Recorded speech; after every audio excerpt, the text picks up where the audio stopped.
안녕하세요. 책바구니입니다. 오늘은 말그릇이라는 책으로 인사드리겠습니다. 소통의 핵심이 되고 있는 말에 대해서 생각해 보신 적 있으신가요? 평소에 나는 주로 어떤 말을 사용하고 있는지 알고 계신가요? 말은 일단 내 입 밖으로 나가게 되면 어떤 식으로든지 상대방에게 파장을 일으키게 됩니다. 좋은 감정을 일으키기도 하고 섭섭한 감정을 일으키기도 하고 타인과의 소통의 핵심이 되는 말. 이렇게 타인과의 소통에 참 중요한 핵심 요소임에도 불구하고 어떨 때는 내가 사용한 말이 좀 부적절했다라는 느낌이 드실 때가 있잖아요. 그런데 그 말이 부적절했음을 알면서도 또 사용하게 되고 또 사용하게 되고 그런 적 있으시죠? 이 책에서는 그 이유를 말이라는 것은 기술이 아니라 매일매일 쌓아 올려진 습관에 가깝기 때문이라고 말합니다. 그러니까 말하는데도 습관이 형성이 되어 있다는 거죠. 그리고 그 습관은 내면에서 일어나는 감정들을 해석하고 인식하는 과정을 통해서 형성된다고 이 책에서는 설명하고 있습니다. 사람은 누구나 인정받고 공감받기를 원합니다. 우리는 그것을 잘 알고 있죠. 그런데도 불구하고 그런 언어들을 사용하지 못합니다. 그것은 말하는 기술이 부족해서가 아니라 말하는 습관이 잘못 형성됐기 때문이라는 거죠. 주변에 보면 저 사람 말 참 예쁘게 한다. 저 사람하고 대화하고 나면 마음이 따뜻해진다. 이런 분들이 있으시잖아요. 그런 분들이 바로 말그릇이 큰 사람들이라고 합니다. 이 책에서는 말의 잘못된 습관들을 점검해보고 그것을 교정해주는 방법들을 제시하고 있습니다. 단순히 말 잘하는 방법을 넘어서서 나 자신을 이해하고 그리고 그것을 통해서 다른 사람들을 이해하고 말하는 힘을 기르는 법을 알려주고 있는데요. 작가는 주변을 살리는 말그릇이 큰 사람들이 더 많아지기를 바라는 마음으로 이 책을 썼다고 합니다. 좋은 언어 습관을 갖는다는 것은 인간관계에서는 천군만마를 얻는 거나 같을 거라고 생각이 드는데요. 그러면 책 속으로 들어가서 우리의 잘못된 언어 습관들이 왜 형성됐으며 그것을 어떻게 교정해 나가야 하는지 살펴보도록 하겠습니다. 말을 하는 순간 우리의 몸과 마음은 분주해진다. 말을 할 때마다 몸이 반응하는 것은 물론이요, 3가지 심리적인 시스템도 함께 작동하기 때문이다. 즉, 사람의 말 한마디 속에는 그 사람만의 고유한 감정과 공식, 습관이 녹아있는 법이다. 그렇기 때문에 말그릇을 키우기 위해서는 이 3가지 요소를 이해하고 제대로 사용할 줄 알아야 한다. 그리고 그 과정은 자신의 내면을 살펴보는 일과 맞닿아 있다. 마음속에서 일어나는 감정, 머릿속에서 만들어진 공식, 저절로 튀어나오는 말 습관. 먼저 마음속에서 만들어지는 감정에 대해 알아보자. 말을 해야지 하고 생각하기 전에 항상 먼저 작동하는 것은 감정이다.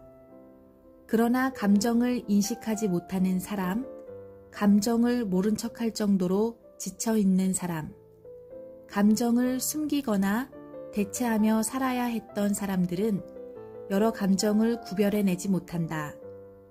그래서 다양한 감정을 몇 가지의 감정으로 대체해 사용한다.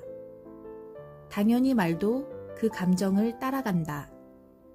슬퍼도 화를 내고 불안해도 화를 내고 서운해도 화를 내는 사람들, 혹은 그 감정들을 짜증이나 우울함으로만 표현하는 사람들, 이렇게 제한적인 감정 노출에 익숙해진 사람들은 그것이 어떻게 자신의 말과 관계에 영향을 주는지 인식할 수 없다.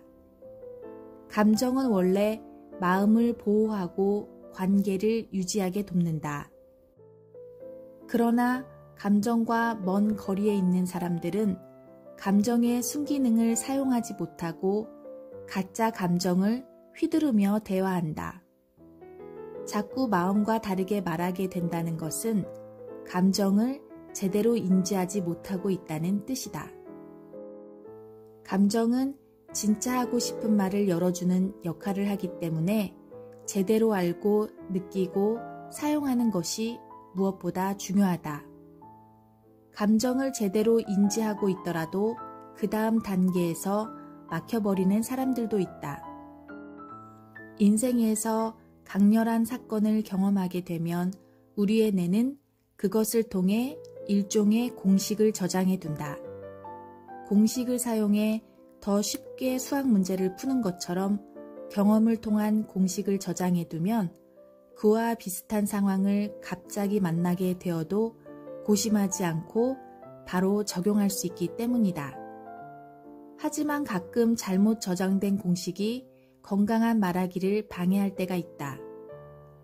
예를 들어 부모가 사사건건 비난하는 말하기를 사용했다면 아마 그 사람은 자기도 모르게 윗사람의 말은 공격이라는 공식을 세워두고 선배나 상사의 말에 반사적으로 반발하거나 변명할 수도 있다. 발달 심리학자인 보울비는 우리는 매일 많은 양의 정보를 다루고 적절한 결정을 내리기 위해 머릿속에 공식을 만들어 간다고 설명한다. 공식은 말하자면 세상을 이해하기 위한 틀과 같다.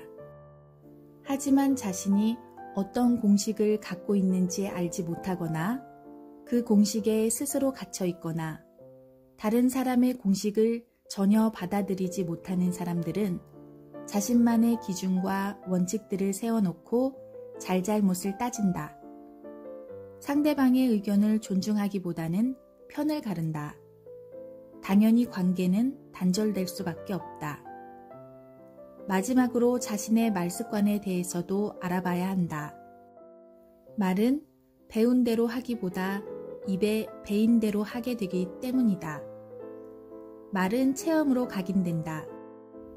말 때문에 손해를 보았거나 후회해본 사람이라면 다음에는 꼭 이렇게 말해야지, 다시는 이렇게 말하지 말아야지 하고 다짐한다. 그러나 너무 오랜 시간 입에 딱 붙어버린 익숙하고 편안한 말을 버리기란 어렵다. 고정된 패턴으로 금세 회귀해버린다. 그럴 때는 내가 그렇지 뭐, 성격이야 하면서 넘기지 말고 그 말에 탄생의 의구심을 가질 필요가 있다. 자주 사용하는 말들이 어디에서 왔는지, 누구의 영향을 받은 건지, 그것을 버리지 못하는 이유가 무엇인지 대하여 뒷조사를 하다 보면 말의 출생이 수면으로 떠오른다. 이해하게 되면 의식하게 되고 의식하게 되면 변화의 가능성은 커진다. 떼어내려 해도 떨어지지 않는 말들은 자신이 선택한 말이라기보다는 학습된 것일 가능성이 높다. 부모, 형제나 또래 친구, 사회에서 처음 만난 선배나 영향력 있는 어른에 의해 만들어진 말일 수 있다. 그렇기 때문에 당신이 지금껏 경험한 말들과 현재 당신의 말이 어떻게 닮아 있는지 그 상관관계를 알아봐야 한다. 의도한 말과 의도하지 않는데 저절로 튀어나오는 말을 구분할 필요가 있다. 자신이 말을 주도해야 말의 주인이 될 수 있다. 감정을 세밀히 구분해서 그에 맞는 말을 고를 줄 아는 사람. 고정된 생각에 갇혀 있지 않고 습관적으로 말하지 않는 사람만이 말 때문에 후회하고 실망하고 탓하는 일에서 벗어날 수 있다. 지금 당신의 말을 주도하고 있는 것은 무엇인가? 당신의 말그릇은 충분히 단단한가? 책 속의 내용은 여기까지만 낭독해 드리겠습니다. 마지막에 작가가 던졌던 지금 당신의 말을 주도하고 있는 것은 무엇인가? 라는 이 질문에 대해서 한 번쯤 곰곰이 생각해 보시기를 바랍니다.